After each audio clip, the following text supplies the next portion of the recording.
السلام عليكم.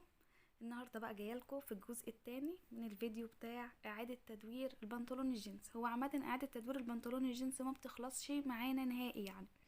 النهارده بقى بصوا، انا بحاول اجيب لكم افكار بسيطه جدا علشان ما تاخدش منكم اي وقت، وفي نفس الوقت تكون عمليه وتكون يعني حلوه جدا معاكم وتكونوا راضيين عنها. دلوقتي جيت انا كده قصيت جزء تاني من البنطلون على قد البرطمان اللي معايا ده. البرطمان ده برطمان كيلو، طبعا كلكم اكيد عارفين الحجم بتاعه. خدت مقاس البنطلون كده، وجيت من ورا برضو عملت فتحات كده عشان ان انا اعرف اقفل قاعدة البرطمان بتاعي كويس.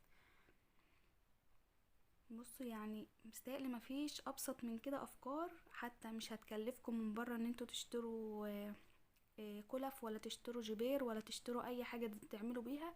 هتكون فكرة بسيطة جدا.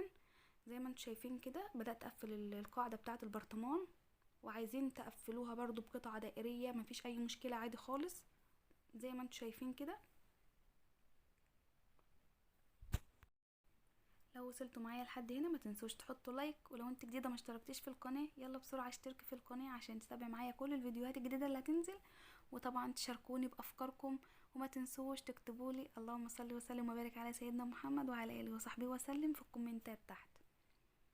انا جبت كده الحبل ده معايا. الحبل ده برضو انا ما اشتريتوش يا جماعه، الحبل ده بتاع بنطلون قديم عندي، الحبل اللي هو بيبقى في قلب البنطلون اللي هي البناطيل القماش او الميلاتون ده. فكيته بالشكل اللي انتوا شايفينه ده كده، وبدات ان انا اخد بيه داير على بدايه البرطمان من فوق، بحيث ان انا اقفل اول حته يعني في القماش الجنس عشان ما ينسلش معايا. زي ما انتوا شايفين بالشكل ده، مفيش ابسط من كده. خلاص كده احنا يعتبر كده خلصنا البرطمان اهو. وقلتلك لو انت عايزه تعمله قاعده دائريه برضو هتقصي قطعه مدوره على قد القاعده وهتلزقيها. دلوقتي كده زي ما انتوا شايفين انا كده خدت الغطا بتاعي علشان هبدا ان انا اخد مقاس الغطا. هاجي عند القطعه اللي هي الدائريه اللي على رجل البنطلون دي وهبدا اخد عليها المقاس. حاولي كده وانت بتقصي يعني ايه تظبطي الرسومات في الاماكن اللي انت عايزاها. حاولي ان انت تشغلي الرسومات اللي موجوده في البنطلون او الخدوش اللي موجوده في البنطلون على الحاجه اللي انت هتعملي لها الكفر يعني. انا خدت انا كده الدايره بتاعتي على قد البرطمان، بس كبرتها سنه عشان ان انا اقدر الفها على طرف الغطا من بره. زي ما انتم شايفين كده ثبت انا القطعه الدائريه دي فوق على الغطا، وهقفل الغطا من الجناب برضو زي ما انتم شايفين كده.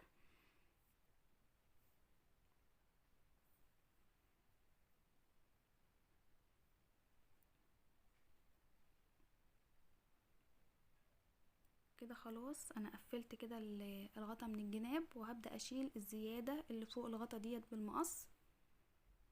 وكده البرطمان بتاعي يعتبر خلاص خلص معايا من غير اي اضافات، من غير اي تكلفة، من غير اي حاجة تفكري تعمليها، مجرد قطعة البنطلون الجينز بس. ممكن بقى تستغلي البرطمان ده في حاجات كتير جدا. ممكن تحطي فيه يعني فرش الميك اب بتاعتك على التسريحة، ممكن تستغليه للزراير الخياطة وبكر الخياطة الصغير الابر. ممكن تستغليه في الولاعات بتاعة المطبخ، ممكن تعملي بأي ديكور. ويا رب الفيديو يعجبكم. ما تنسوش